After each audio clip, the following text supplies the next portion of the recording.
रात्री 1:15 वाजता एक व्हिडिओ व्हायरल केला होता। त्या व्हिडिओला मला 5 वाजता फोन आला होता की तू कुठं आहे, नाही तुझ्या घरात येतो। मी त्याला सांगितलं ये घरात, कारण ती व्हिडिओ मी टाकल्या प्रत्येक ग्रुपला कोणी सगळ्यांनी बघितली असेल।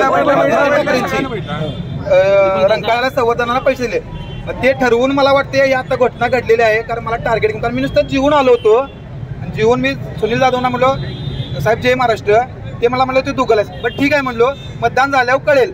मग म्हटलं तू काय सांगते, तुझी आई वरनं शिवी दिली मला, मग मी चिडलो, मी पण शिवी दिली। त्यावेळी त्याचा मुलगा माझ्या अंगावरून कॉलर धरली, हे सगळ्यांना माहित आहे। त्यात माझं काही चुकलं नाही, फक्त ठरवून केले, कारण मी काल रात्री व्हिडिओ एक टाकले आणि त्यांच्या पोटात दुखत होतं।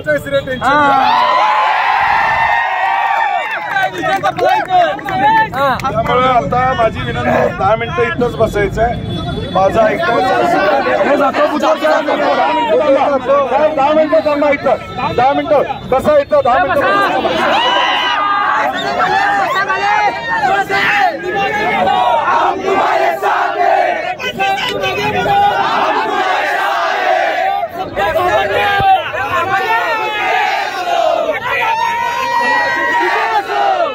नाही, मला वाटतं एक राहुल नावाचा एक कट्टर शिवसैनिक आहे, जो उद्धव ठाकरे साहेबांच्याशी एकनिष्ठ राहून या सगळ्या स्थित्यांतरामध्ये राहिलेला आहे, आणि त्याला धमकी दिली, त्याची कॉलर पकडली, आणि त्यामुळे बाचाबाची झाल्यावर एक उद्रेक झाला, आणि त्यामुळं प्रचंड मोठा मॉब आला होता। म्हणून सगळ्यांना मी बाजूला केलं आणि पोलिसांना सांगितलं त्यांना दुसऱ्या मार्गाने त्या ठिकाणी घेऊन जावा, कारण की या निवडणूक ही शांततेनं व्हावी अशी आमची इच्छा आहे।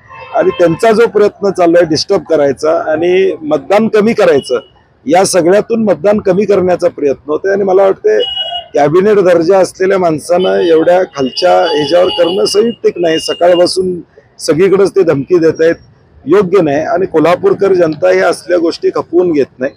सुदैवानं मी आलो आणि सगळ्या लोकांना बाजूला घेतलेलं आहे, आणि आता राहिलेल्या 3 तासात माझ्या कोल्हापूर शहरातल्या लोकांना विनंती आहे की या दादागिरीचा या ठिकाणी उत्तर एकच असणार आहे, ते प्रेशर कुकरला बटन दाबणे, कारण की ही दादागिरी आता अगदी रस्त्यावर करण्याचा प्रयत्न करतायत। आणि म्हणून मला वाटतं कोल्हापूरकर निश्चितपणे याचं उत्तर प्रेशर कुकरला बटन दाबून निश्चितपणे देतील। मारहाण कुणाला नाही, राहुल नावाचा एक कट्टर शिवसैनिक आहे, जो लहानपणापासून शिवसैनिक आहे, तो पहिल्यापासून शिवसेनेत आहे, त्याला त्या ठिकाणी त्याची गळपट धरण्यात आली आणि त्यातून या सगळ्या गोष्टीचा उद्रेक झाला। नाही, मला कल्पना नाही काय घटना घडलेली आहे किंवा काय घडलेलं आहे मला माहित नाही, परंतु मी येऊन इथं सगळ्यांना बाजूला करून हे शांतता होणं हे अत्यंत महत्वाचं असं मला वाटतं. नाही, कार्यकर्त्यांना माझं आव्हान आहे, शांततेने घ्या. पुढच्या बाजूने उचकवायचा प्रयत्न मुद्दामून केला जातोय, तो न करता आपलं मतदान होऊन विजय आपला असल्यामुळे पुढच्या बाजूने या सगळ्या गोष्टी घडतायत, त्याला बळी पडू नका. टाकाळ्यात सुद्धा हीच घटना सकाळी शहरामध्ये घडलेली आहे आणि ते उचकवायचा प्रयत्न करतायत कार्यकर्त्यांना, परंतु कार्यकर्त्यांनी संयम बाळगावा. विजय आपला आहे आणि विजयाच्या दिशेनं मतदान करावं.